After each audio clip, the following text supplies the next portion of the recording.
Papa Dudut, wala namang masamang mangarap. Kahit sabihin pa ng iba na imposible na, ang importante ay kaya mong sabihin sa sarili mo na posible pa. Ako nga pala si Jean, 35 years old. Kabilang ako sa mga babaeng nangangarap na maikasal balang araw. Kahit sabihin pa na lumagpas na ako sa kalendaryo, ay hindi ko pa rin sinusukuan ng pangarap kong makapaglakad patungo sa altar, kung saan ako hihintayin ng lalaking nakatakda para sa akin. Na-imagine ko na nga ang bawat eksena, Papa Dudut. Gusto kong maikasal sa pinakaluma pero pinaka-aesthetic na simbahan sa Pilipinas. Dagdag points kung malapit ito sa dagat para doon na rin ang reception area. Gusto kong maimbitahan ang mga taong naniniwala na makakamit ko ang forever ko. At higit sa lahat ay planado na rin kung ano ang wedding gown na isusuot ko. Meron akong boyfriend na kaedad ko rin, si Ricky, at naireto lamang siya sa akin noong time na sobrang broken ako sa naka-live-in partner ko. Si Ricky ang sumalo sa akin at nagmahal sa akin, Papa Dudut. Kaya nasabi ko sa sarili ko na siya na talaga ang lalaking para sa akin. Boto rin sa kanya ang 60-year-old na nanay ko at best friend / dati kong kaklase na si Leia. Sabi nga nila, anumang oras na ayain ako ni Ricky na magpakasal ay buong-buo ang blessing na ibibigay nila sa akin. Kaya naman plinansya ko na lahat ng plano para sa pangarap kong kasal. Hindi pa man din ako inaaya ni Ricky pero malakas ang pakiramdam kong malapit-lapit na ang pagluhod niya sa akin. Para lagyan ako ng singsing sa aking daliri, Papa Dudut.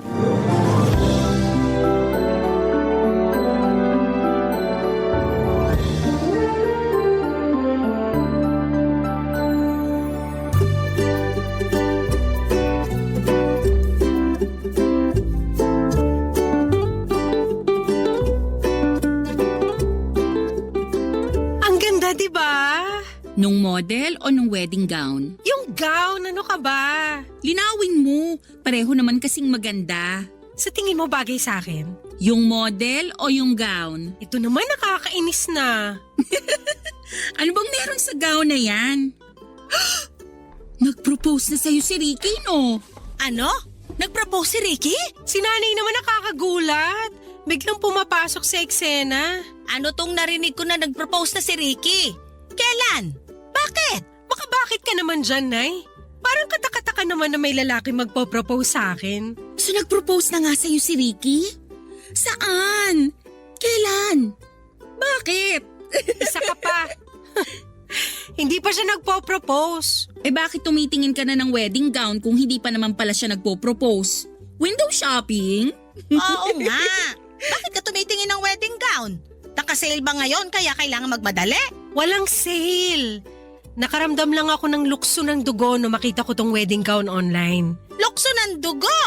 Anak mo ba yung wedding gown na yan? Si nanay naman eh. Gets nyo na yun.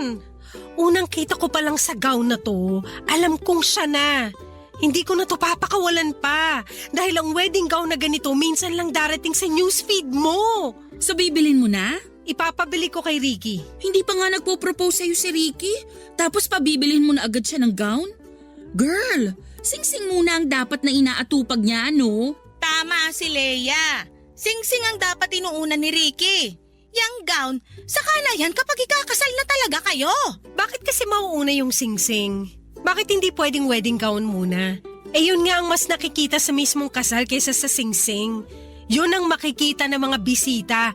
Yun ang unang pupurihin. Hindi ka pa nga inaaya ni Ricky na magpakasal. Ang advance mo masyado.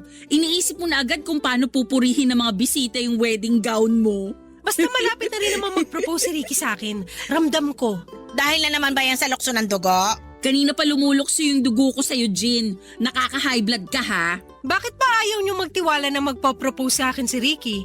Bakit ayaw niyong maniwala na may susuot ko rin tong gown na to? Ang hirap kasing pangunahan si Ricky.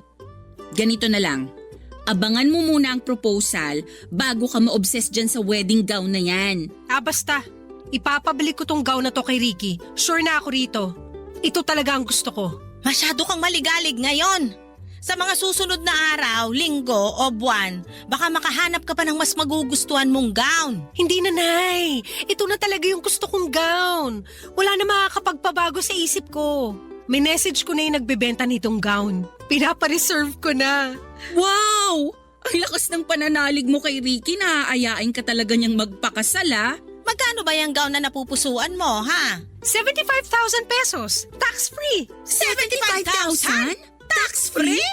Pwede na yung panghanda, Makakain mo ba yung gown, Jean? Bakit pa ang kontrabida nyo today? Sulit naman ang 75k sa ganda ng gown na to Isang beses mo lang namang magagamit yung gown na yan. Sayang ang 75k! Unless gagamitin mo tuwing Sabado para mamalengke. Sumama ang loob ko sa pagiging nega ni Nanay at Lea tungkol sa gown ko. Hindi ko na lang pinahaba pa ang usapan dahil baka mausog pa nila ang pangarap kong wedding gown. Binago ko na lamang ang usapan at mabilis lang naman nilang nakalimutan ang tungkol sa presyo ng gown. Pero nasa isip ko pa rin ang tungkol sa gown na yon, Papa Dudut. Aaminin kong medyo naging nega na rin ang pag-iisip ko. Lalo na tungkol sa pagpo-propose ni Ricky sa akin. Paano nga ba kung hindi mag-propose si Ricky? Noong gabing yun ay panayang bantay ko online para sa wedding gown na yon. Natatakot ako na baka may mag-mine o kahit nga yung magtanong lang ng presyo ng gown ay kinakabahan ako. Baka maunahan ako. Nape-pressure tuloy ako kung paano at kailan magpo-propose si Ricky para mai-reserve ko na yung gown. Kaya naman gumawa na ako ng paraan para mapabilis ang proseso ng lahat, Papa Dudut. Inaya ko mag-dinner si Ricky pagkatapos ng mga trabaho namin. Walang hiya-hiya na sinabi ko sa kanya na may gusto akong wedding gown. Doon pa lang ay nakita ko na pinagpawisan na siya. Kinabahan ako sa pwedeng maging sagot niya pero pinagpatuloy ko ang mga gusto ko pang sabihin. Sinabi ko sa kanya na agahan na niyang mag-propose kasi baka mabili na yung pangarap kong wedding gown. Pinakita ko yun sa kanya pati na rin yung message ko sa wedding shop na yon. Nakailang beses siyang nasamid kahit wala naman siyang kinakain o iniinom. Pinagpatuloy ko pa rin ang pagkukumbinse sa kanya. Nakipagkasundo ako na kahit wag na niyang bonggahan ang engagement ring na bibilhin niya. Okay na nga ako kahit stainless steel lang basta ilaan na lang niya ang pera para sa wedding gown. Hindi ko tinanggal ang pagkakangiti ko kay Ricky. Pero kabaliktaran naman yon sa kanya. Hindi siya makatingin sa akin ni makangiti ay hindi rin niya magawa. At nang gabing yon ay hinawakan niya ang kamay ko para makipag-break sa akin, Papa Dudut.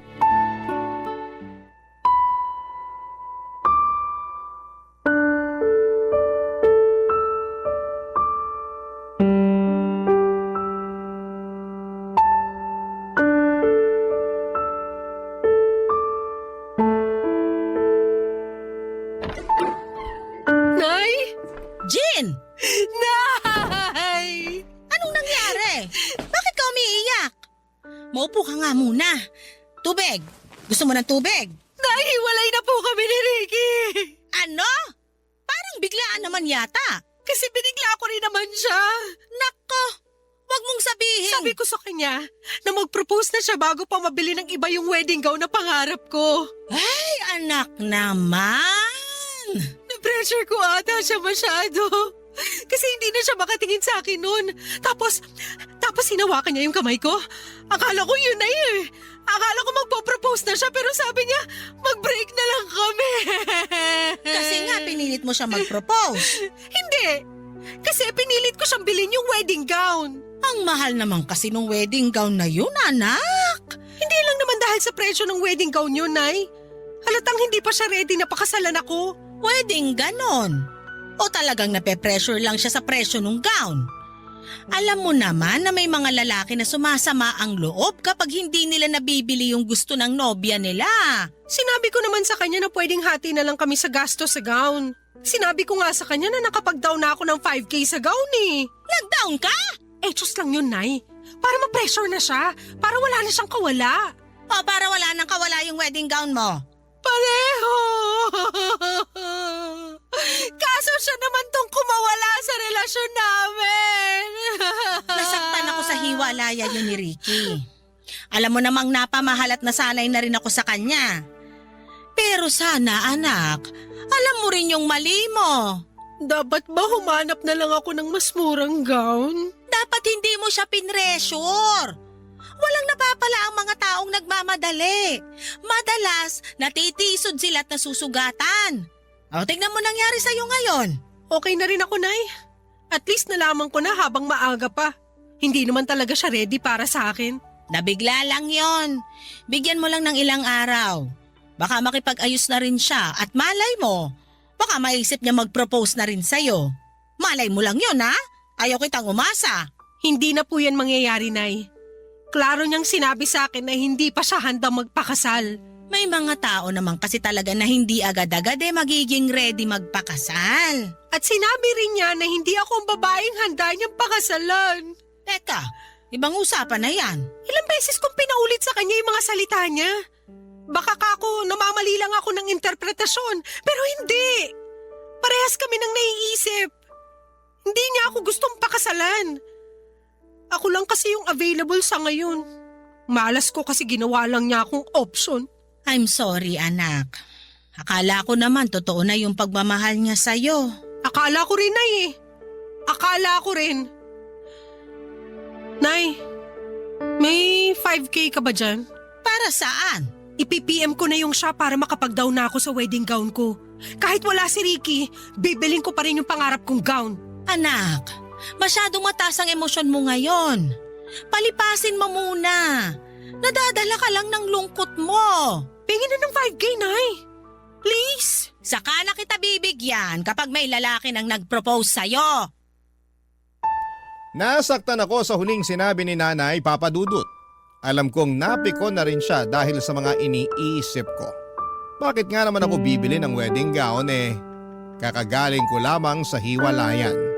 Hindi ba dapat ang una kong inaatupag ay magpaganda, magpagupit at mag-reband. Bumili ng mga sexy na damit at kumain ng matatamis na tsokolate. Yun naman ang proseso sa hiwalayan, hindi ba? Pero bakit gusto kong dumiretso agad sa wedding gown? Tama nga siguro si Nanay, baka masyado ko lang pinapairal ang emosyon ko. Nagpa-deliver na lamang kami ng chicken wings at ice cream. Sabay naming nilantakan yon habang binabash si Ricky. Kahit papaano ay gumaan naman ang loob ko sa mga kapintasan na napansin namin sa kanya, Papa Dudut. Pero hindi ko pa rin matanggal sa puso ko ang pagmamahal ko para sa kanya. Halos 3 taon din kaming magkarelasyon. Akala ko ay siya na. Payapa ang loob ko sa kanya. Marami kaming pinagkakasundo ang dalawa. Bibihira kaming mag-away. Mature kaming pareho at hindi ako tinutoyo mula noong siya ang nakarelasyon ko. Kaya ganoon ako kakampante na okay kaming dalawa, Papa Dudut. Hindi kasi kami naging toxic sa isa't isa. Pero nagkabukingan sa totoong intensyon niya sa akin nang mapadaanan ko ang topic tungkol sa pagpapakasal. Doon pala lalabas ang katotohanan. Hindi naman niya ako ganun kamahal para idala sa altar. Ang sakit noon na mapakinggan sa isang lalaki. Lalo na sa isang katulad kong lagpas na sa kalendaryo ang edad. Gusto ko na rin namang maikasal pero bakit parang pinagkakait pa yon lalo sa akin. Hindi na muling nagparamdam pa sa akin si Ricky. Blinak na rin niya ako at ang mga mutual friends namin sa Facebook. Para siguro'y wala na kaming maging koneksyon sa isa't isa. Nasaktan ako roon dahil parang tinapon niya lamang ang ilang taon naming pinagsamahan. Pero ano pang magagawa ko kung hindi naman kami parehas ng nararamdaman ng mga panahong yon, Papa Dudut. Barangay Love Stories. Barangay Love Stories. Papadudod sa pagdaan ng mga araw matapos ang hiwalayan namin ni Ricky, wala akong ibang ginawa kundi ang sisihin ang sarili ko sa mga desisyon ko sa buhay. Lalo na sa mga lalaking pinili kong mahalin. Tulad ng iba na kagagaling lamang sa hiwalayan ay hinayaan ko lamang ang sarili kong malugmok sa lungkot at sakit. Hindi ako lumalabas ng bahay at madalas lamang akong nakakulong sa kwarto kapag wala akong trabaho. Panay ang nood ko ng mga malulungkot na pelikula, lalo na yung mga tungkol sa hiwalayan. Sa ganung paraan ay matatanggal ko sa puso ko ang mga nakabarang sakit. Inuubos ko na talaga lahat ng sakit na nafe-feel ko sa puso ko. Ganon kasi ako mag-move on. Hahayaan ko ang sarili kong malugmok at saka ako babangon. Hinayaan naman ako ng nanay ko na gawin yon at maliban na lamang sa best friend kong si Leia. Magkaiba kasi kami ni Leia. Pag ang best friend kong yon, ang nasaktan ay paniguradong babangon siya agad para durugin lahat ng mga nanakit sa kanya. Hindi man niya madurog ang mga taong yon pero sisiguraduhin niyang makikita nila na nakaahon na siya kaagad. Ma-pride kasi si Leia, Papa Dudut. Ayaw niyang nakikitaan siya ng kahinaan. Kaya ayaw din niyang makita yon sa akin. Gustuhin ko mang itago sa kanya ang pagkabigo ko, mabilis lamang niyang napansin yon. Lalo na sa trabaho ko. Magka-opisina rin kasi kami ni Leia at minamatsagan niya ako sa tuwing nadadown ako sa pagiging sawi ko. Napansin din niyang naapektuhan ang trabaho ko dahil doon. Kaya naman minabuti niyang kausapin na rin ako, Papa Dudut. Hindi ko naman minasama yon, lalo't kailangan ko rin naman ng mag-uuntog sa akin para maintindihan kung hindi pwedeng lagi na lang akong malungkot, Papa Dudut.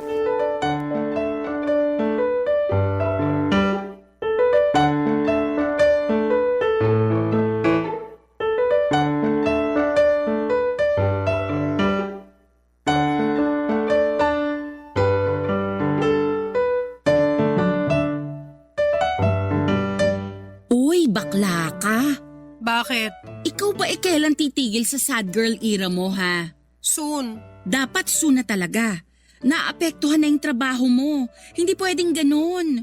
Babawi na lang ako soon. Kailan yung soon na yan? Kapag pinasahan ka na ng boss natin ng memo, naligwa ka na rito. Hindi mangyayari yan. Isa kaya ako sa top performing employees for 10 years. Uy, bakla ka. Baka nakakalimutan mo. Madaling makalimutan ang 10 achievements mo sa isang pagkakamali mo lang. Kaya umayos ka dyan. Ano bang magagawa ko sa hindi nga ako makapag-function ng maayos? Masakit nga eh. Masakit. Hindi rason yan. Kahit masakit, umayos ka. Hindi hihinto ang mundo dahil lang nasaktan ka. Mag-adjust ka, no? Aba, ilang adjustments pa ba ang gagawin ko sa mundong to? Ako na lang lagi nag-a-adjust eh. Sa akin na lang lagi binabagsak yung sakit. Marami pa namang ibang tao, bakit parang ako lang ang available na sumalo? Lahat tayo may kanya-kanyang pinagdadaanan, Jean. Hindi lang ikaw. Magaling lang magdala yung iba. Eh di sorry na kung hindi ako magaling magdala ng pinagdadaanan ko. Ay, alam kong hindi madali ang pinagdadaanan mo. Minahal mo eh. Kaya lang… Para akong tangang umasa. Nasayang lang ang lahat ng pinost ko sa Facebook tuwing monthsary at anniversary namin. Mauuwi rin pala ako sa pagde-delete at pag-only me. Sabi naman kasi sa'yo na low-key lang dapat kayo sa Facebook eh.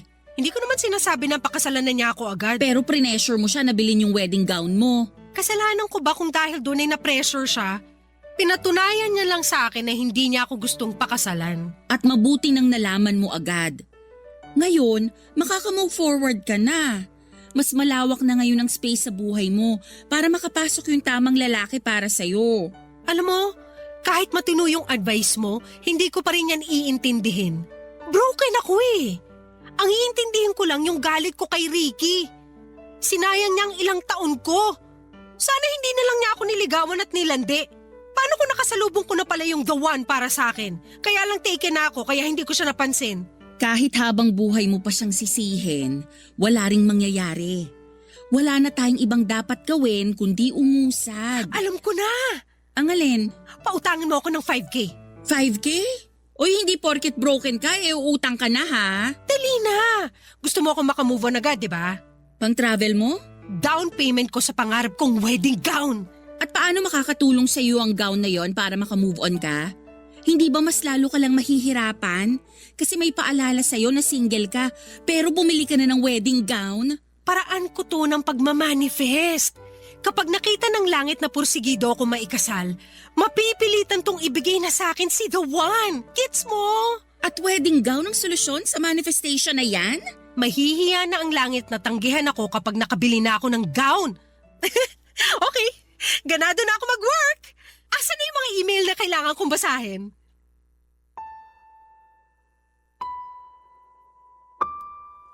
Napapailing na lamang si Leia sa naisip kong gawin, Papa Dudut, pero dahil nakita niyang bumalik ang sigla ko sa pagtatrabaho, nag-bank transfer na siya ng 5K para sa down payment ng wedding gown ko. Ang saya ko noon habang mini-message ang shop kung saan ko bibilhin ang wedding gown ko. Pumayag naman sila sa palugit na 1 taon para mabili ko ang wedding gown na yon. Dahil doon ay nagkaroon ako ng drive para doblehin ang pagkayod sa trabaho ko. Lahat ng OT ay pinapatos ko noon. Tinipid ko ang sarili ko sa pagkain hindi lang para makatipid ako sa gastos, kundi para magkasya sa akin ang gown kapag naisuot ko na. Nawala ng lungkot na nararamdaman ko. Nakausad na rin ako dahil na-inspire ako sa pangarap kong wedding gown. Kailangan kong mabili yon kahit ano pa ang mangyari. Seryoso ako, alam kong kapag nabili ko na yon ay darating na si the one. Pinayuhan ako ni Leia na ipagpalibang ko na lamang ang plano ko. Dahil baka may makita pa raw akong mas magugustuhan kong gown at kapag nangyari yon ay baka kasama ko na rin ang the one ko.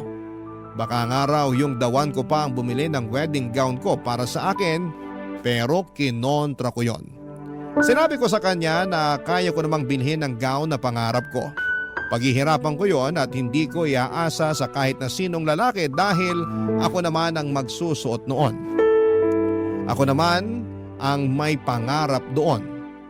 Hindi na ako sinagot pa ni Leia at hinayaan na lamang ako basta lang daw maging okay ako at masaya. Tatanggapin na lang niya ang kabaliwang ko. Bukod kay Leia, pati si nanay ay hindi rin ganon kaaprobado sa plano ko. Lalo't noong nagsimula na akong magdoble kayod ay nag-alala na siya para sa kalagayan ko. Lagi na lang kasi akong puyat, pagod at nangangayayat, Papa Dudut.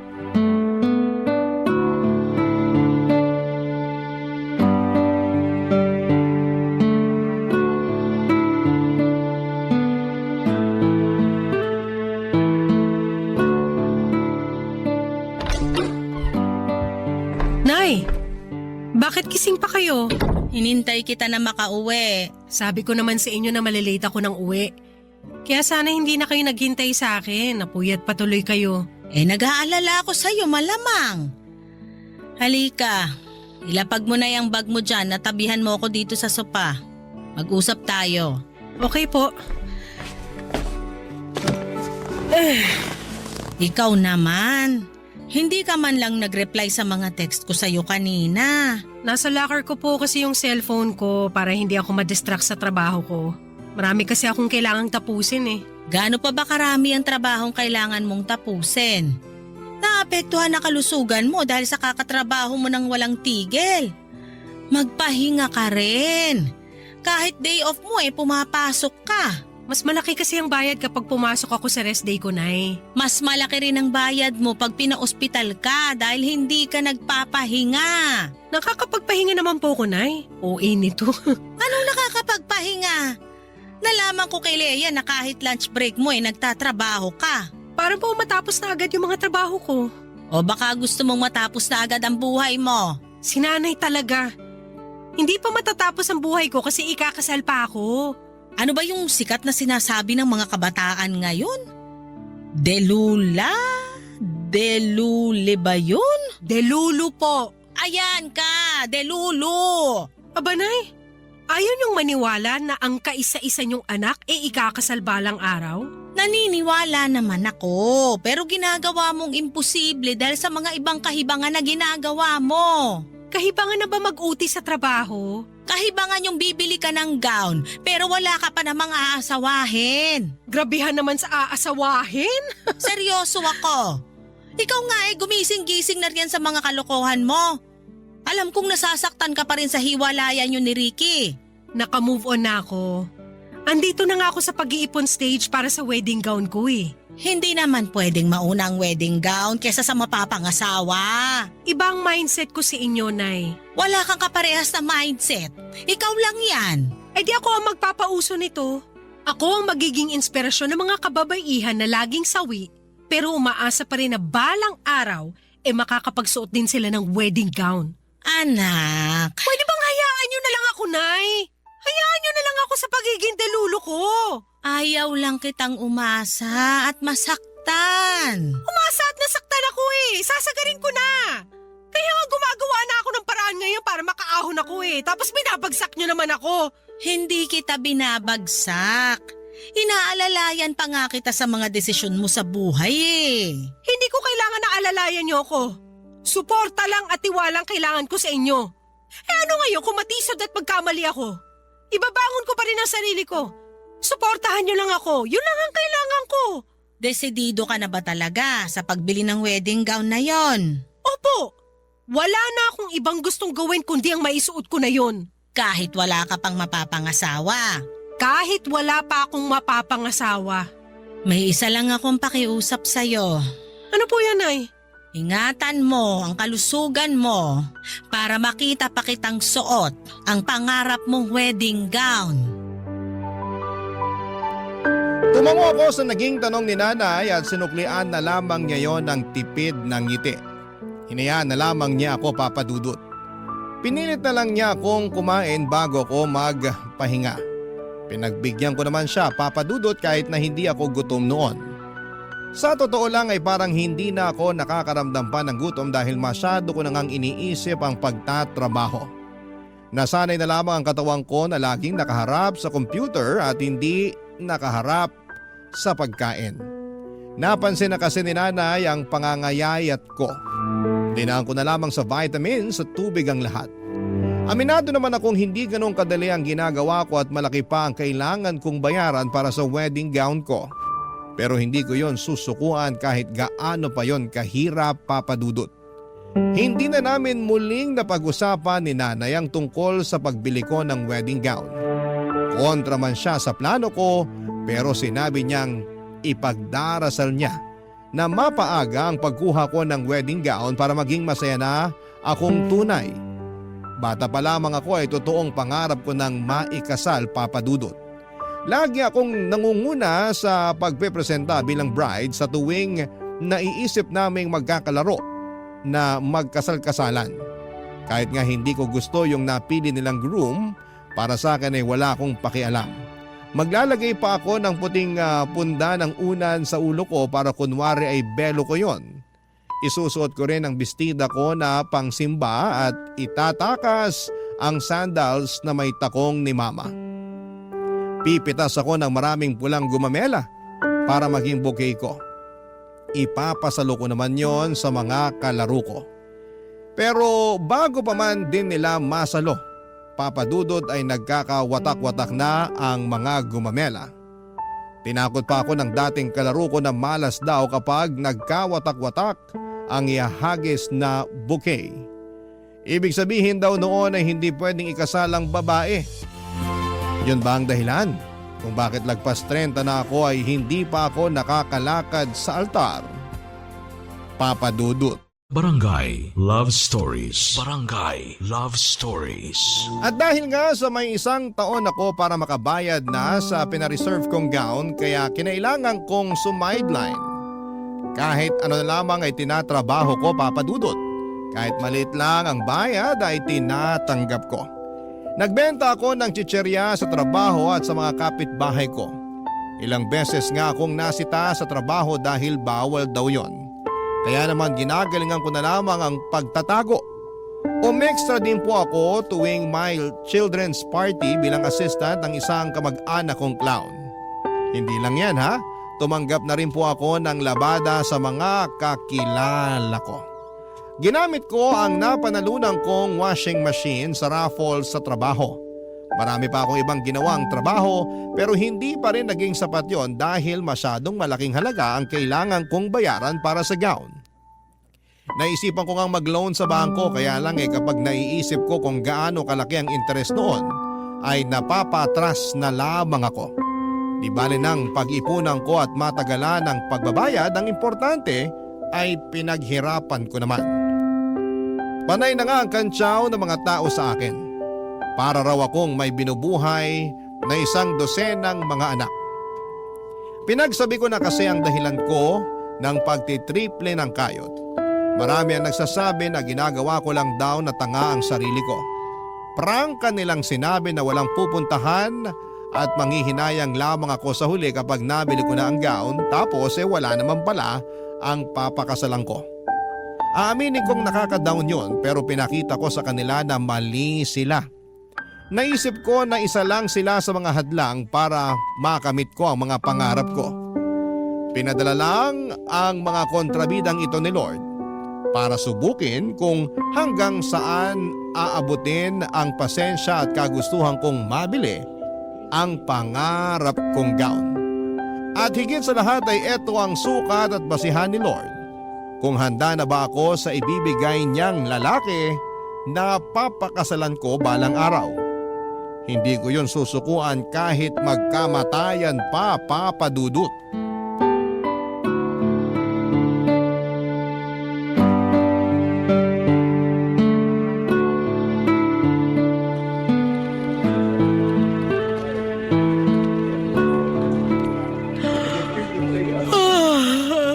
O ano, inaantok ka na. Senyales yan na magpahinga ka na. Senyales to na kailangan ko pang magkape. Pakicheck naman kung meron pang 3-in-1 dyan sa gilid mo. Hindi ka na magkakape, tama na. Kahit tong thermos gusto ka ng sukuan, no? Bibili na lang ako sa kantin. May papasabay ka ba? 50 pesos lang ang pasabay fee. Wow ha? Pati ako pinagkakakitaan mo na rin? Kailangan ko ng pere. Hindi mo naman sana kakailanganin ng pera kung hindi ka mapilit dyan sa gusto mo.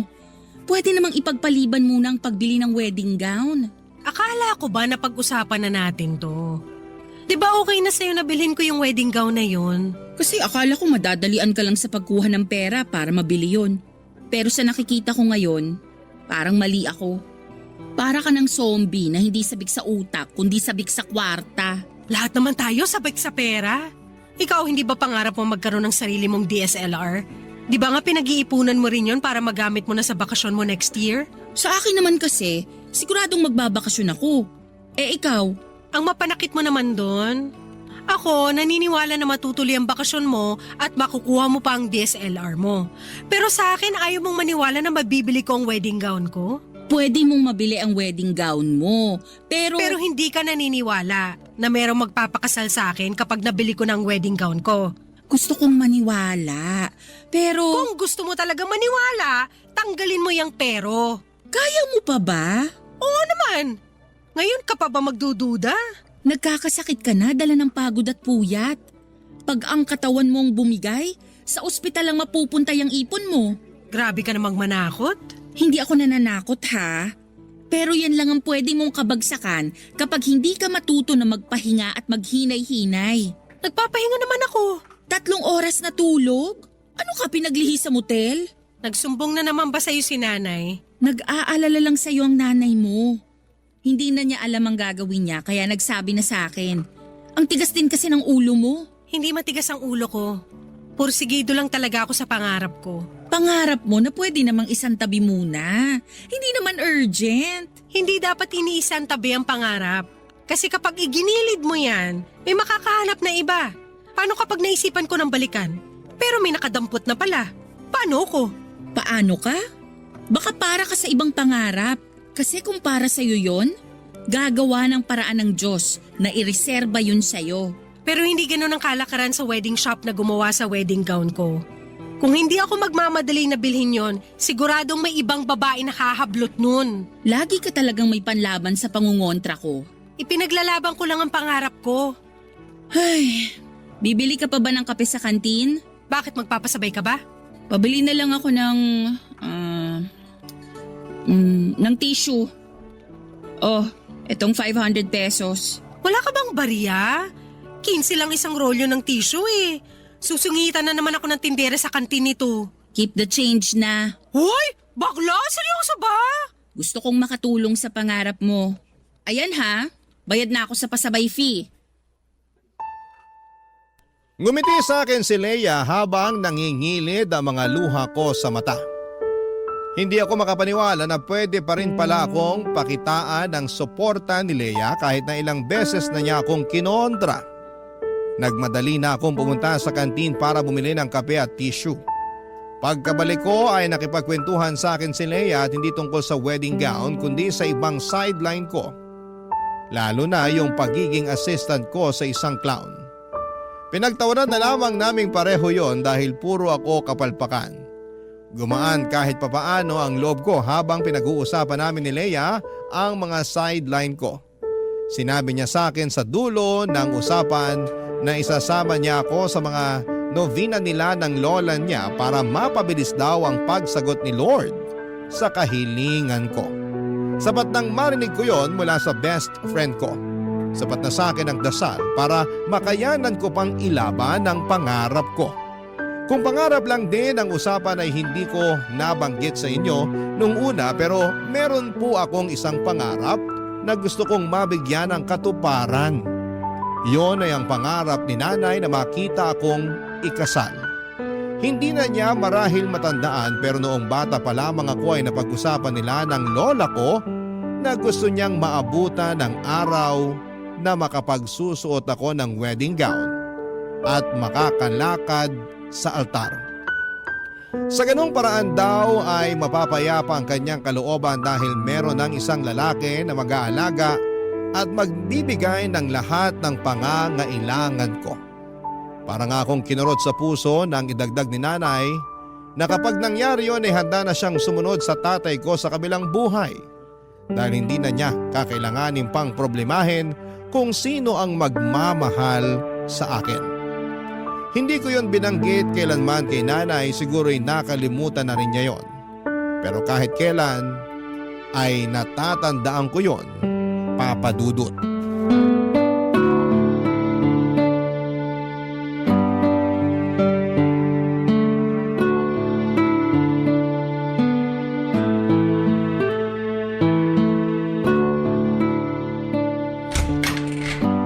Anak, pwede bang pumasok sa kwarto mo?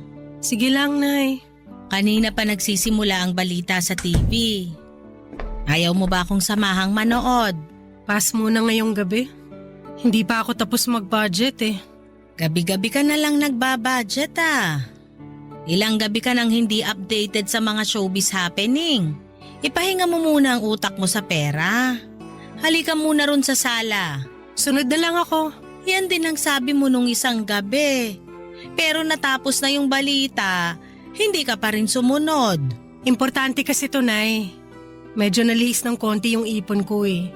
Kailangan ko idiretso ulit. Akala ko ba nasusunod mo ng maayos yung budget mo? Nalihis nga po kasi nung nagkasakit ako.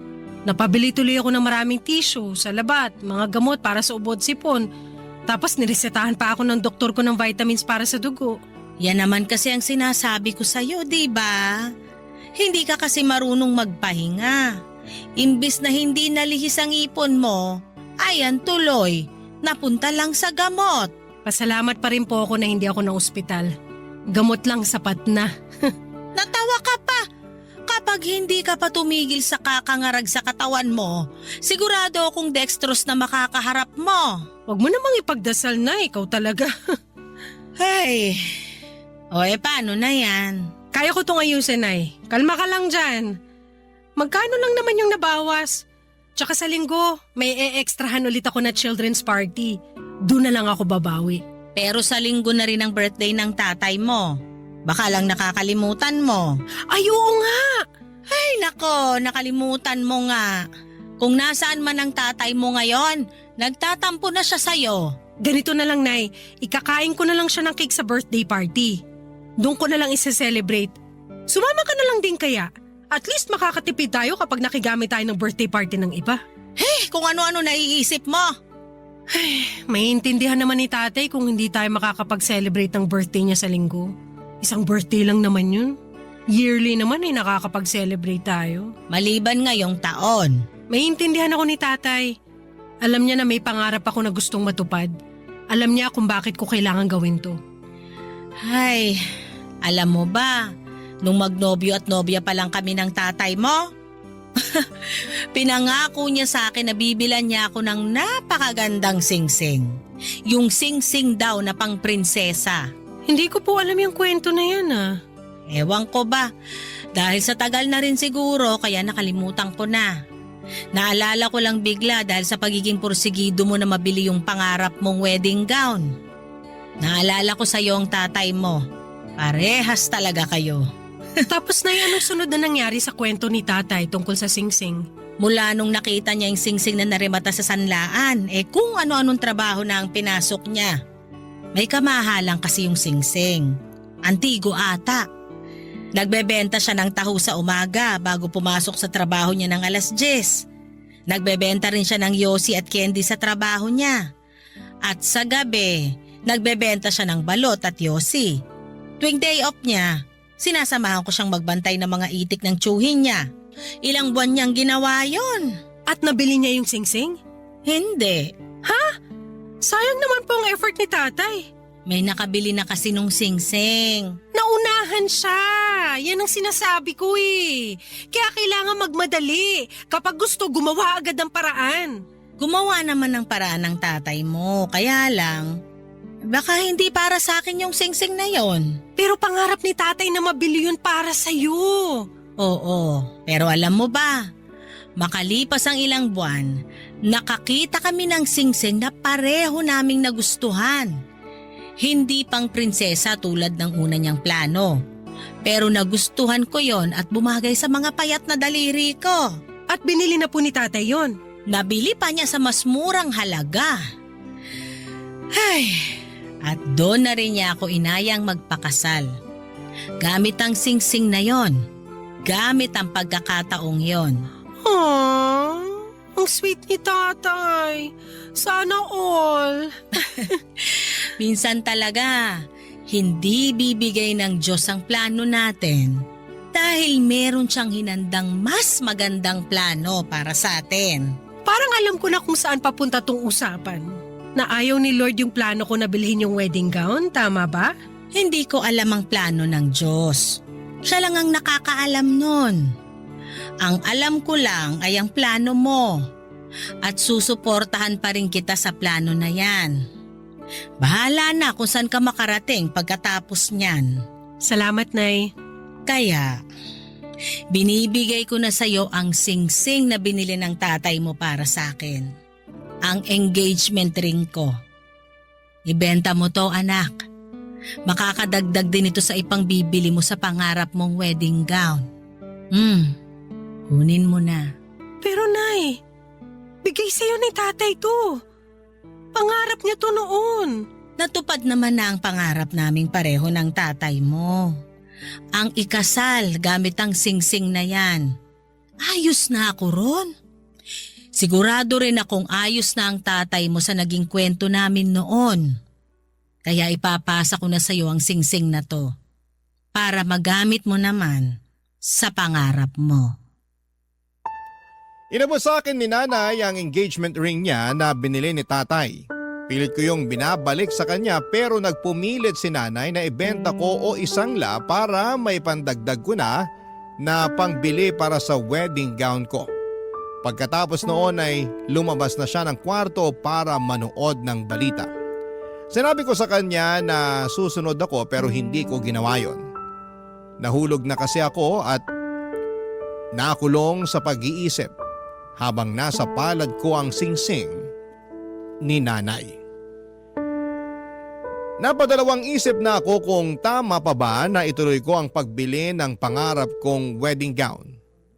Gusto ko yun at nakapag-down na ako ng 5,000 para doon.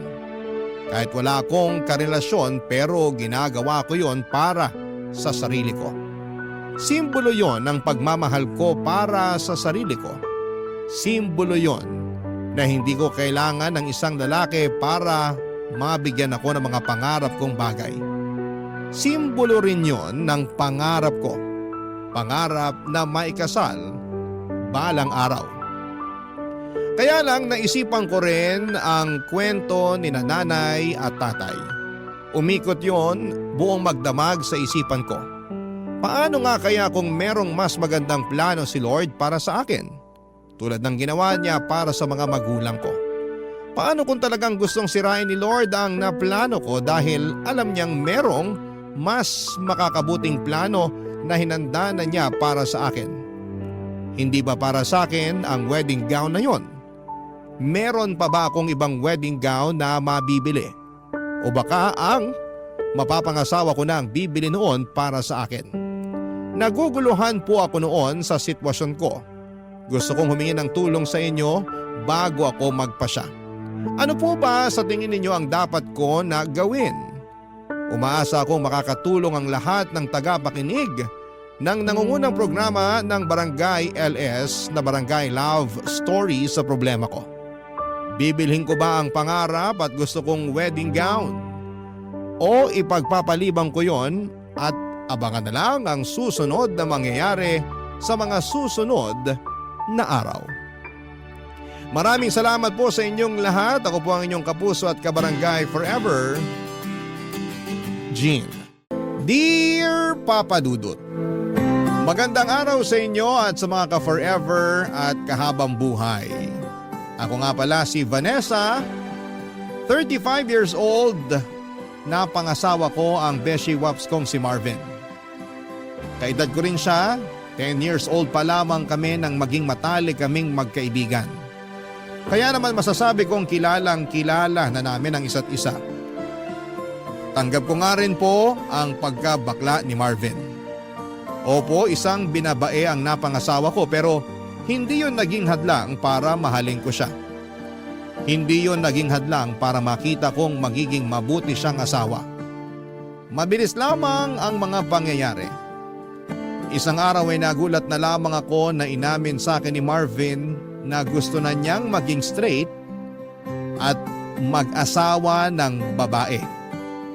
Isang araw ay nagulat na lamang ako nang sabihin niya sa akin na gusto na niya akong pakasalan.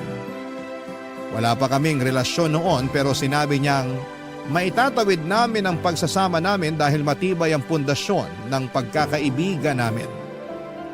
Pumayag ako, lagpas 30 na ako noon. Gusto ko na rin namang mag-asawa. Hindi ko pinagsisihan na umuo ako kay Marvin. Kahit sabihin pang marami ang mga humusga sa tibay ng relasyon naming dalawa. Marami ang nag-iisip na panandalian lamang ang magiging relasyon namin dahil siguradong babaluktot daw muli si Marvin. At ako naman daw ay hindi makukontento sa pagsasama namin dahil alam ko raw na iba ang hanap ni Marvin sa isang asawa. Kibit balikat na lang kami sa mga sinasabi ng iba dahil gusto naman naming panindigan ang desisyon namin. Kaya lang isang araw ay nagsimula na ako magduda sa kanya, Papa Dudut. Natakot na ako sa kahihinatnan ng relasyon namin.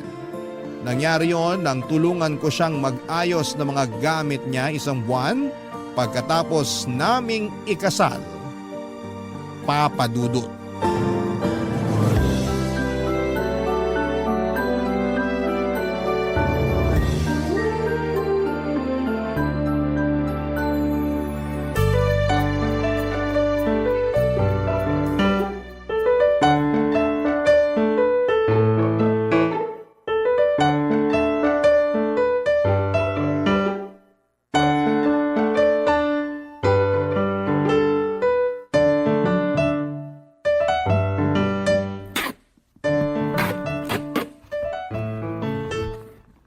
Sana pala, kaysa inuna nating mag-honeymoon, inasikaso na lang muna natin tong mga gamit mo.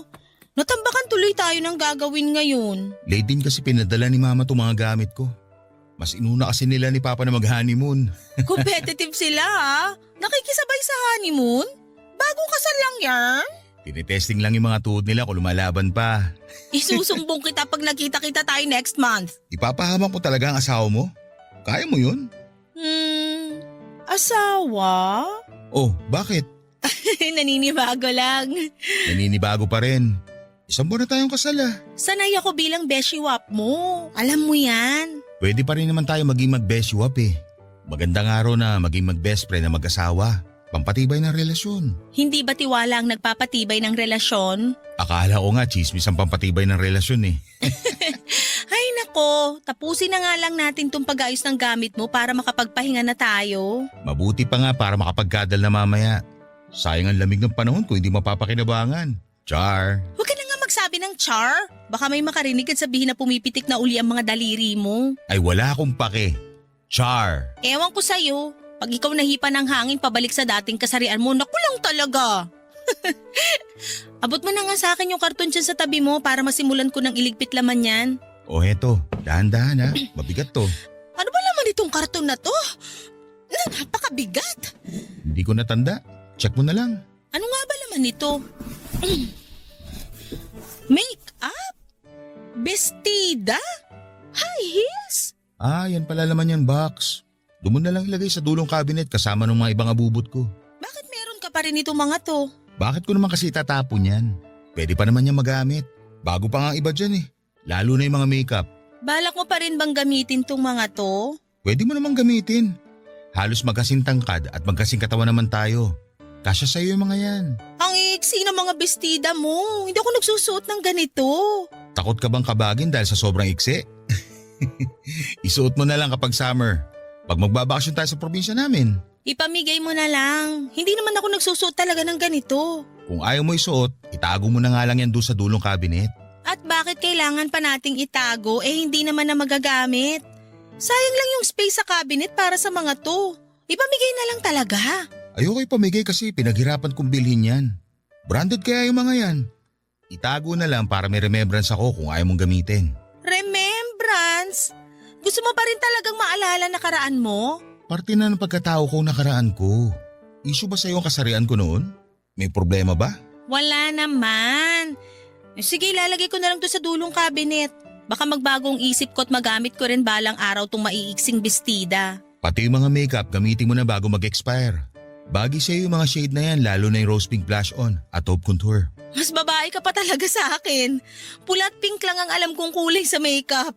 Ikaw may nalalaman ka pang rose pink at taupe. Well, masyadong gifted sa kulay at kakikayan tong mister mo eh. Char.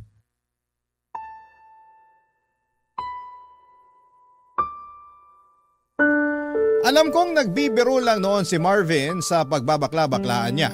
Pero medyo kumabog na ang kaunti ang dibdib ko dahil mansyado pa rin ang pagiging bakla niya para sa akin.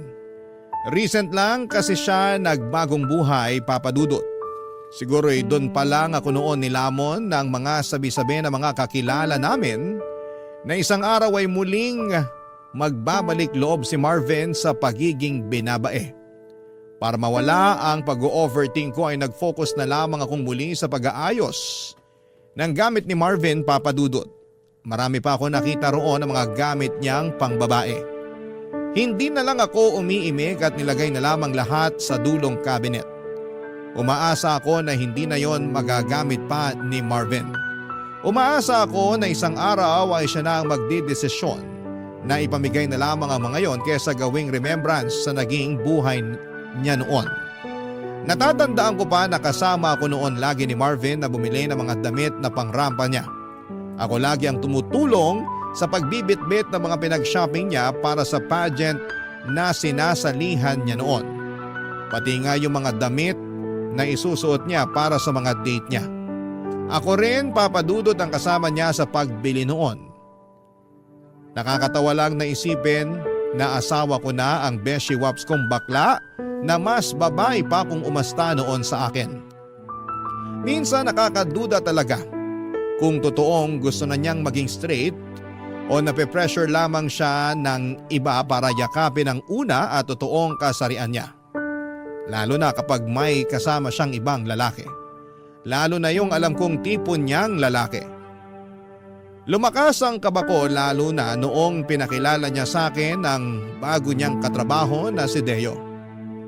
Kaedad lang din namin at gwapo pa. Dinala niya sa bahay namin isang gabi para makikain sa amin ng hapunan, Papa Dudut.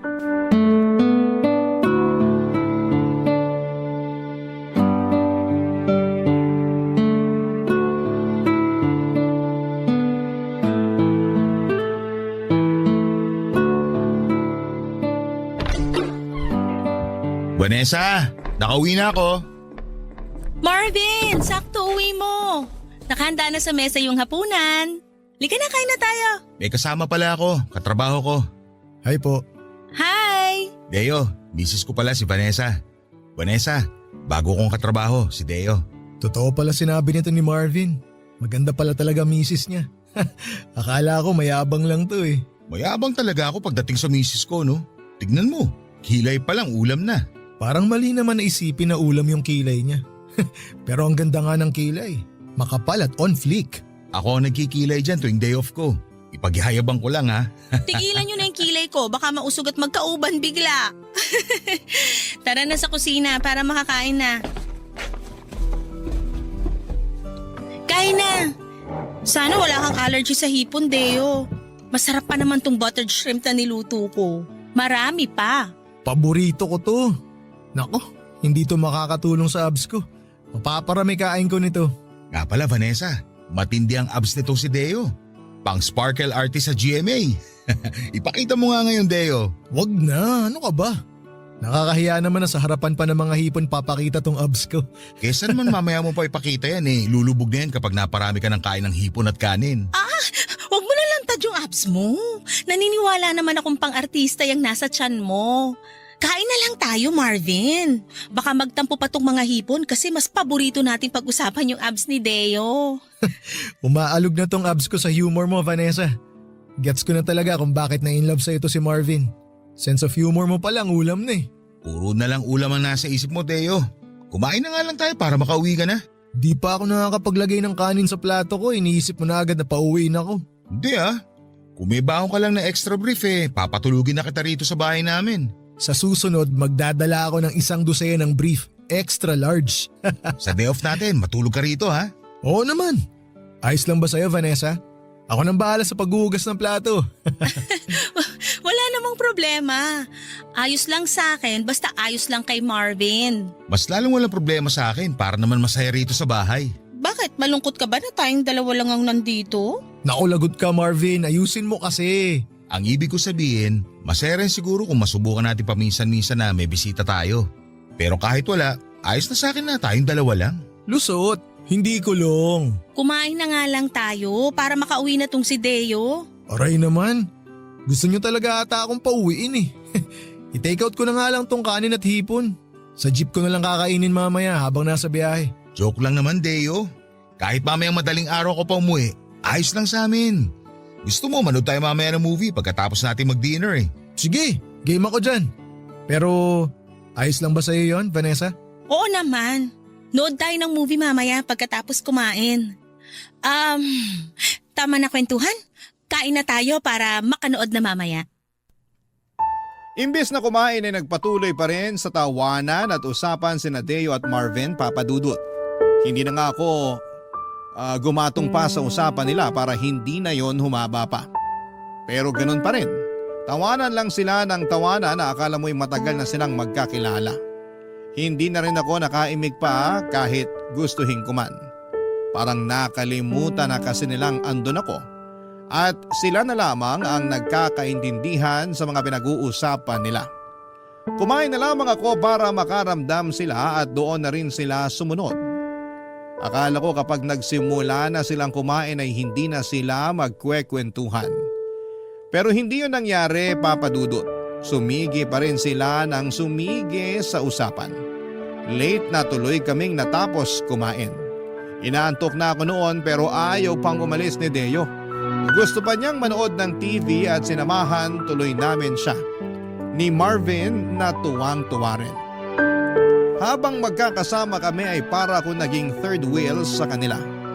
Naalala ko bigla noong mga panahong third wheel ako kay Marvin at sa mga naging boyfriends niya. Ako lagi noon ang bumabangka sa kwentuhan dahil madalas ay nagkakahiyaan silang magkakarelasyon. Noong time na kasama namin ni Deo ay parabang naulit ang nakaraan. Ang kaibahan lamang, silang dalawa ni Marvin ang bumabangka sa usapan samantalang ako ay tahimik lang. Hindi ko noon alam ang mararamdaman. Nakikita kong masaya si Marvin kasama ang kaibigan at katrabahong si Deo. Pero ang sakit lang na makitang parang mas masaya siyang kasama si Deo kesa sa akin ang mismong asawa niya. Mas lumalim lang tuloy ang selos at pagdududa ko papadudot kung totoo ba ang kagustuhan ni Marvin na magbagong buhay na. Papadudot. Barangay Love Stories. Barangay Love Stories. Sa pagdaan ng mga araw, papadudot ay hindi ko sinabi kay Marvin ang totoong nararamdaman ko. Takot akong magising ang pagkabakla niya oras na maparami ang oras na kasama niya si Deo. 6 na araw pa naman sa loob ng 1 linggo kung magkasama sila sa trabaho. Hindi ko alam kung ano ang ginagawa nila sa tuwing magkasama sila sa opisina. Madalas akong napapraning lalo't nasa bahay lamang ako palagi. Naka-work from home kasi ako at halos wala naman akong ginagawa masyado sa trabaho ko. Kaya mas dumadami tuloy ang oras ko sa pagdududa at pag-overthink. Inisto ko pa nga ang Facebook ni Deo at lumaki ang insecurity ko nang makita ko ang mga halos hubad na larawan nito sa Facebook. Ganon na ganon ang mga itsura ng mga naging karelasyong lalaki ni Marvin noon. Hindi ko na alam kung ano ang gagawin ko para makapagtiwala akong muli kay Marvin. Sinubukan ko namang pigilan ang nararamdaman ko kaya lang masyado yung nagsusumigaw. Lalo na kapag nakikita ko si Marvin na may nakakasalubong na ibang lalaki. Bukod kasi kay Deo ay madalas na rin akong magselos sa mga lalaking nakakasalamuha ni Marvin. Pati na yung mga nasasalubong namin ay biktima na rin ang pagdududa ko. Noong una ay kinikimkim ko lamang ang selos ko hanggang lumalim na yon ang tuluyan. Isang araw nasa mall kami naglalakad at nagpababa ng mga kinain namin, pauwi na rin sana kami noon, nang biglang tumawag si Deo kay Marvin. Pansamantala kaming nahinto sa paglalakad para makipag-usap si Marvin kay Deo. Napansin ko ang kakaibang ngiti ng asawa ko nang magkausap silang dalawa. Muli papadudot aaminin ko na nagselos ako.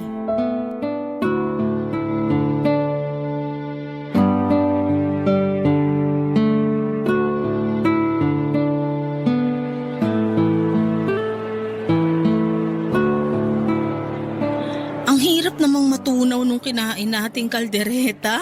Sinabi mo pa, lumalaban pa rin yung karne ng baka sa tiyan ko. Baka bukas ko na ito maburot mailabas. Ang hirap talaga pag nagkakaedad. Hirap nang matunawan. Hoy, bata pa tayo no? 35 pa lang tayo. Kung makapagsalita ka naman dyan, akala mo, kailangan na natin kumuha ng senior citizen ID. Kasi naman, 1 oras ang mahigit nung umalis tayo sa resto na kinainan natin. Pero parang barado pa rin yung sikmura ko. Pinulang yata tayo sa tubig. Maghanap nga muna tayo na mabibilhan ng tubig. Buti pa nga. Teka, tumatawag si Deo. Sagutin ko lang saglit ha. Sige, gumilid muna tayo para hindi makakaabala sa mga naglalakad. Sige. Hello Deo. Marvin, nasan ka? Andito kami sa mall ni Vanessa. Katatapos lang namin kumain. Bakit? Ay, nagde-date pala kayo. Pasensya ka na. Naistorbo ko pa ata kayong dalawa. Hindi ka nakaistorbo. Ikaw pa ba? Lagi ako may oras para sa'yo. Salamat naman kung ganun. Napatawag ako kasi imbitahan sana kita sa Sabado kung pwede ka. Anong meron? Birthday ng nanay ko. Alam mo namang tuwang-tuwa sa'yo si nanay. Baka naman pwede mo mapagbigyan. Huwag ka na mag-abala sa regalo. Ayos na kay nanay na nandun ka. Game! Anong oras ba? 4:00 ng hapon ng simula. Pwede mo naman nagaan para makisali ka sa inuman namin ng mga pinsan ko. Gusto ko yan. Matagal na rin ako hindi nakakainom. Kailangan na mababad sa gin ng lalamunan ko para makaramdam naman ng init at hagod. Ako na bahala sa alak at pulutan. Mananawa ka. O sige na, tuloy nyo na yung date nyo ni Vanessa. Pasensya na ulit kung na-istorbo ko kayo ha. O paano? Bye! Bye! Nakarinig ako ng inuman Inimbitahan ako ni Deo para sa birthday ng nanay niya sa Sabado. Punta ako ha. Hindi ako magpapagabi, promise. Nakilala mo na pala yung nanay ni Deo? Oo. Dumidiretso kasi kami madalas ni Deo sa bahay nila pagkatapos ng trabaho.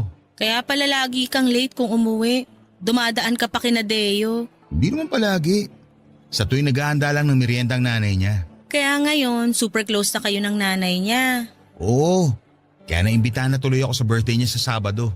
Akala ko ba manonood tayo ng sine sa Sabado? Pwede namang manood na tayo ngayon. Parehas lang naman yung palabas ngayon at sa Sabado. Pagbibigyan ko lang yung nanay ni Deo. Ang bait kasi nun eh. Nakakayang tumanggi at baka magtampo. Alam mo naman ang mga matatanda. Lagi na nga kayong magkasama ni Deo eh. O bakit naman ganyan ka magsalita? Mas maganda ngang lagi kami magkasama eh. Kaysa naman mambabae ako, di ba? Mambababae ka? Bakla ka naman.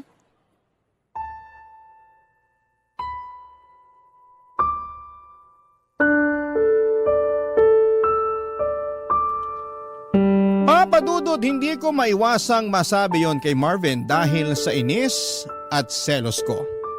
Nawala ang ngiti ni Marvin at napatitig na lamang siya sa akin.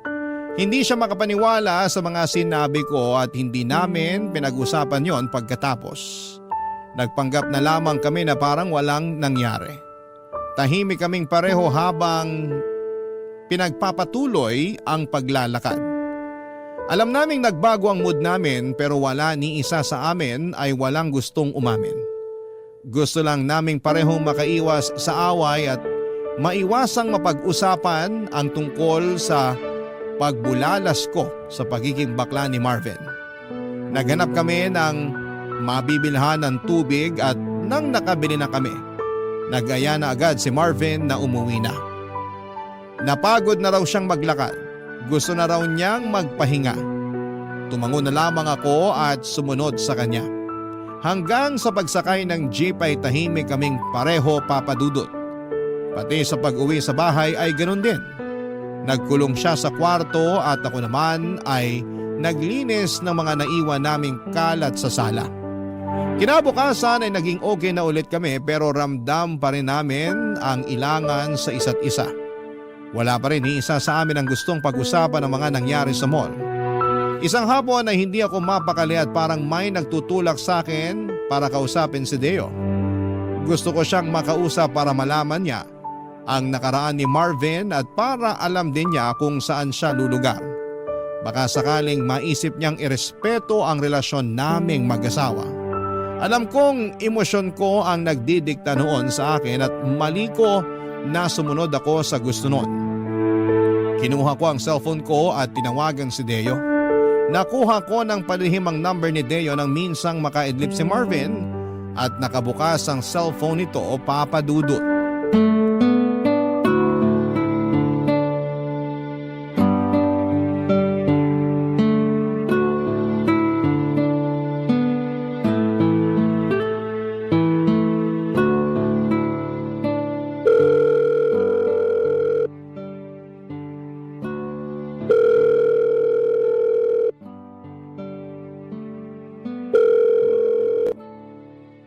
Hello? Sino to? Hello, Deo? Si Vanessa to. Yung asawa ni Marvin. Vanessa, ikaw pala. Nagulat naman ako. Hinahanap mo ba si Marvin? Katabi mo ba siya ngayon? Nasa 4th floor siya ngayon eh. Kausap boss namin. May ibibilin ka ba sa kanya? Wala naman. Kung pwede nga sana wag mo nang sabihin na tumawag ako sa'yo. Ha? Bakit? May problema ba? Meron May tampuhan ba kayo ni Marvin? Gusto mo kausapin ko siya para magkaayos kayo? Wala naman. May iba akong problema. Tungkol saan ba yung problema? May tutulong ba ako? Tungkol sa'yo. At oo, makakatulong ka sa akin. Tungkol sa akin? Teka, may nagawa ba ako sa'yo? Alam mo bang dating bakla si Marvin? Hindi niya nakwento pero ramdam ko naman. Pilantik pa lang ng daliri hindi na kailangan pag-usapan Mag-beshiwap kami ni Marvin mula nung 10 years old kami. Bakla na siya noon pa man. Tapos last year lang Nagplano na siyang maging straight na lalaki. Para magawa yon, inaya niya ako magpakasal. Pumayag ako agad. Grabe. Akala ko sa barangay love stories lang nangyayari yung mga ganyang kwento eh. Seryoso ko. Ano naman ngayon ang problema kung sakali? Hindi ka ba naniniwalang straight na siya? Medyo alanganin, lalo na nung pinakilala ka niya sa akin. Bakit naman ako nadamay sa problema? Katrabaho niya lang naman ako. Pero kasi nung bakla pa siya, mga tipo mo yung ginujowa niya. Mapuputla na macho. Alam ko yun kasi ako ang tulay niya lagi sa mga naging jowa niya noon. Beshiwap na, tulay pa, asawa pa. Talo mo pa 3-in-1 na kape ah. Ikaw na. Pasensya ka na kung sinasabi ko sa'yo to ngayon ha. Ayos lang, walang problema.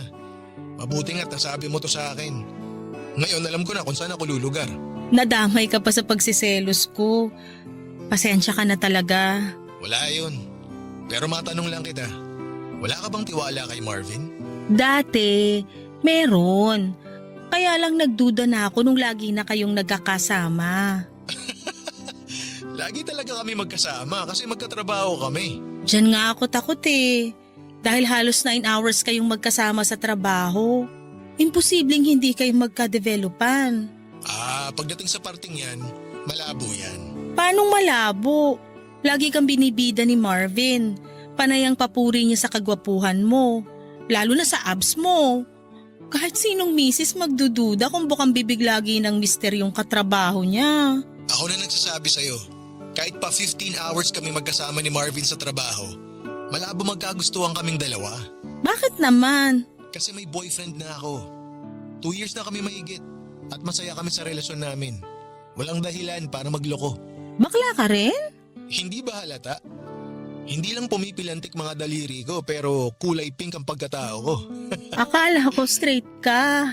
Hayaan mo, sa susunod ipapakilala ko sa'yo boyfriend ko. Naipakilala ko na siya kay Marvin noon. Nakakasama nga namin madalas kapag nagmimerienda kami sa bahay. Alam mo magandang idea din kung tatry mong sumama sa amin minsan ni Marvin para mawala yung pagdududa mo sa asawa mo. Ang akala ni Deo ay mawawala noon ang pagdududa ko kapag nalaman kong may boyfriend na siya. Pero kabaligtaran ang mga nangyari. Mas lalo akong nakaramdam ng selos at mas lalo akong kinabahan. Kung bakla rin pala si Deo ay mas malaki ang chance na magka-developan sila ni Marvin. Kahit sabihin pang may boyfriend na si Deo, pero dahil uso ang cheating ngayon ay hindi ako pwedeng maging kampante. Tinapos ko na kaagad ang tawag dahil halos hindi na ako makahinga dala ng sobrang kaba. Pagkatapos noon ay sinubukan ko na lang na mag-focus sa trabaho ko pero hindi yun nangyari. Ang utak ko ay nakalipad sa future. Iniisip kong balang araw ba ay makakayanan kong tanggapin pag nagka-developan na sina Marvin at Deo. Parang nanikip ang dibdib ko sa iniisip ko. Mahal ko na si Marvin at wala akong ibang gustong mangyari kundi ang maalagaan ang pagsasama naming mag-asawa. Kinagabihan ay umuwi si Marvin na kasimangot ito at halatang galit. May kutob akong sa akin siya galit at tama naman ako. Alam pala niyang tinawagan ko si Deo.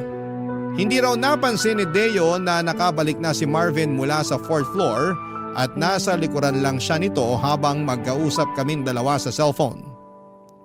Narinig ni Marvin ang pag-a-assure sa akin ni Deo na walang pwedeng mangyari sa kanilang dalawa dahil may boyfriend ito. Guilty ako noon at panay ang sorry ko pero inis na inis pa rin si Marvin sa akin. Sa sala siya natulog at iniwasan niya ako hanggang kinabukasan. Nahiya ako sa ginawa ko at hindi ko alam kung papaano makakabawi sa asawa ko sa ginawa ko sa kanya. Papadudot nagsisisi ako kung bakit hinayaan kong magpadaig sa emosyon ko. Nagkaroon na tuloy ako ng lamat. Ang pagsasama namin ng asawa kong si Marvin, papadudot. Barangay Love Stories. Barangay Love Stories. Nagkaayos din naman kami ni Marvin pero hindi na kami katulad ng dati, papadudot. Nagbago na siya sa akin at alam kong dala yon ng kawalan ko ng tiwala sa kanya. Kilala ko si Marvin, ang pinakaayaw niya sa lahat ay ang mga taong pinagdududahan siya sa kahit na anong paraan at kadahilanan. Hindi ko man lang pinag-isipan ang ginawa ko. Alam kong nasaktan ko siya at hindi ko alam kung paano pa makakabawi. Mabilis pa namang mawala ng gana si Marvin kapag may nagawa kang hindi maganda sa kanya. Lalo na kung mismong karelasyon niya ang nakagawa ng masama sa kanya. Naalala ko nga yung isang karelasyon niya na siloso. Agad na hiniwalayan ni Marvin nang malaman nitong ini-stalk niya ang mga ex ni Marvin. Hindi raw siya komportable sa ganon. Kaya kahit gaano pa niya kamahal ang ex niyang yon ay iniwan niya agad para sa peace of mind niya. Dahil sa pag-alala ko sa ex ni Marvin ay natakot ako. Kaya nakipag-ayos agad ako sa kanya at ginawa ko ang lahat para mapatawad na niya ang mga nagawa ko. Kinulit ko siya hanggang sa mapilitan na siyang makipag-ayos sa akin. Nag-promise ako sa kanya na hindi na mauulit ang pagdududa ko. Naniwala naman siya at bumalik na kami sa dati at sinimulan ko nang magtiwala. Kahit medyo aminado ako na medyo nakakaramdam pa rin ako ng selos kay Deo, ay sinikap kong huwag yung ipahalata kay Marvin kapag magkasama kami. Kaya lang isang araw ay nakaramdam na naman ako ng selos, hindi kay Deo kundi sa ibang mga lalaki na nakakasalubong namin sa paglalakad namin sa mall. Nadugtungan na naman ang lamat ng aming relasyon nang dahil doon.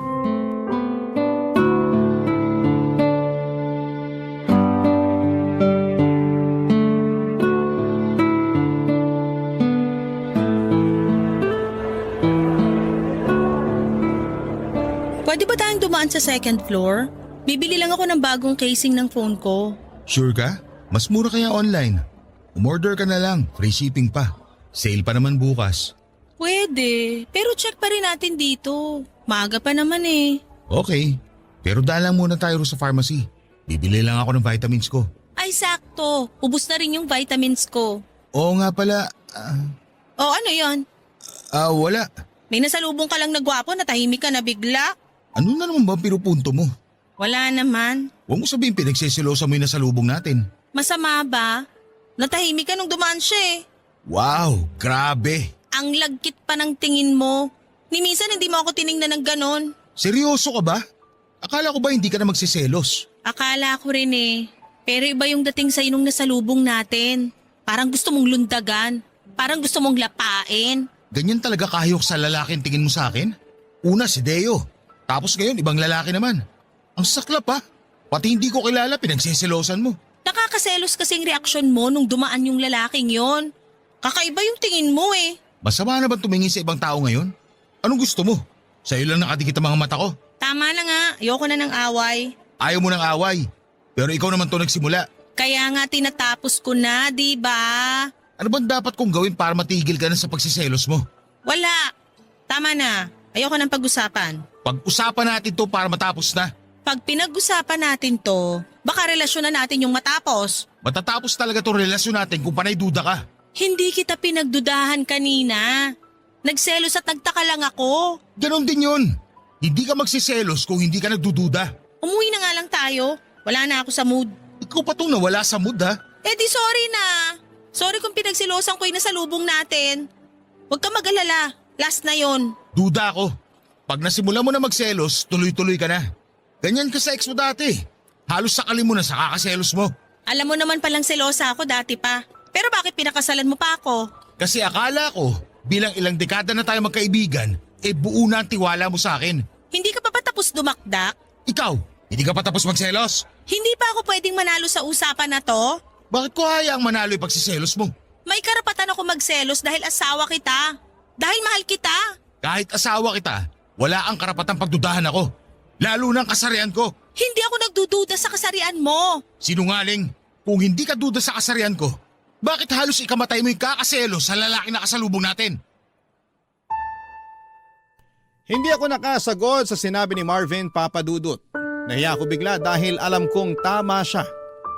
Talaga namang nagdududa pa rin ako sa kasarian niya pero hindi ko magawang aminin yon sa harapan niya. Nang hindi na ako sumagot ay naglakad na ng mabilis si Marvin para makalabas na ng mall.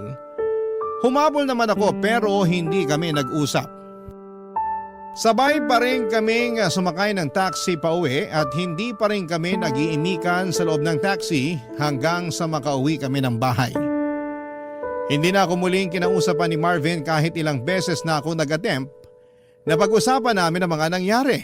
Alam kong napagod na siya sa ginagawa ko at kahit ako ay pagod na rin namang magduda. Kaya lang ay hindi ko pa ma-practice na magtiwala ng buo sa kanya. Hindi ko maipaliwanag sa kanya kung bakit ganon akong magduda. Ayokong galitin pa siya lalo kaya naman ako na rin mismo ang dumistansya. Sa mga sumunod na araw ay hindi na kami tuluyang naayos. Lagi na lang late kung umuwi si Marvin at hindi na kami nakakapag-usap tulad ng dati. Nanlamig na siya ng tuluyan sa akin, mas lalo tuloy akong napraning dahil sa mga inaakto niya. Dahil sa pagdistansya niya sa akin ay naisip kong mas lalo lang lalaki ang chance na mapalapit siya kay Deo o sa ibang lalaki na makakasalamuha niya. Baka nga, para makaganti sa akin ay manlalaki na siya para lang patunayan ang mga pagdududa ko sa kanya. Natakot ako lalo sa mga iniisip ko, Papa Dudut. Kaya bago pa umabot sa puntong yon ay kinausap ko na siya. Nahirapan akong harapin siya noong una dahil nga sa panayang iwas niya. Pero napilitan din siya na makipag-usap sa akin ang ma-realize nito marahil na hindi na namin pwedeng iwasan ang isyo na namamagitan sa aming dalawa. Nagkausap na ulit kami at sinikap na ayusin kung ano man ang naging gusot noong nakaraan, Papa Dudut.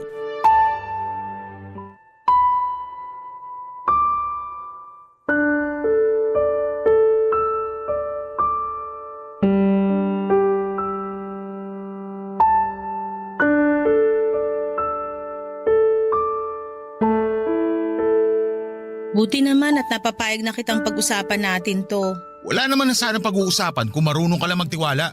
Ilang beses ko bang kailangang mag-sorry? Nakakapagod na ah. Nakakapagod mag-sorry, pero magduda hindi. Sana baliktad na lang. Makinig ka. Alam kong hindi ko na mababawi yung pagdududa at pagsiselos ko sa'yo nung mga nakaraan. Kaya nga gusto kong makabawi ngayon. Babawi ka ngayon tapos bukas balik selos na naman. Ikaw naman tong walang tiwala sa akin. Ikaw pa talaga may gana magsabi niyan? Aayusin ba natin to o hindi na? Hindi ko alam. Pagod na ako sa kakaselos mo. Kung mauulit to sa susunod, binibigyan mo lang ako ng dahilan para pagsisya na pinakasalan kita. Ang sakit naman yan. Mas masakit kaya lahat ng pagdududa mo. Masisisi mo ba ako? Wala pang 1 taon nung magdesisyon kang magpakalalaki. Buong buhay mo lagi ka naka-lipstick. Lagi kang naghahabol sa lalaki. Diring-diri ka kapag nadidikitan ka ng dibdib ng babae. Wala ka talagang tiwala, no?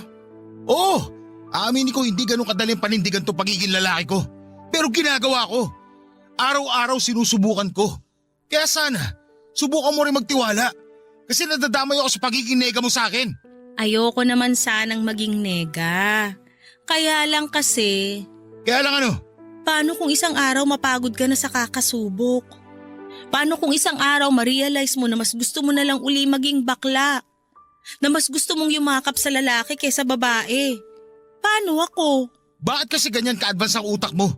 Hindi ba pwedeng yung pagsusumikap ko ngayon na maging straight ang isipin mo? Hindi mo ba na-appreciate yun? Na-appreciate ko na nag-e-effort kang maging straight.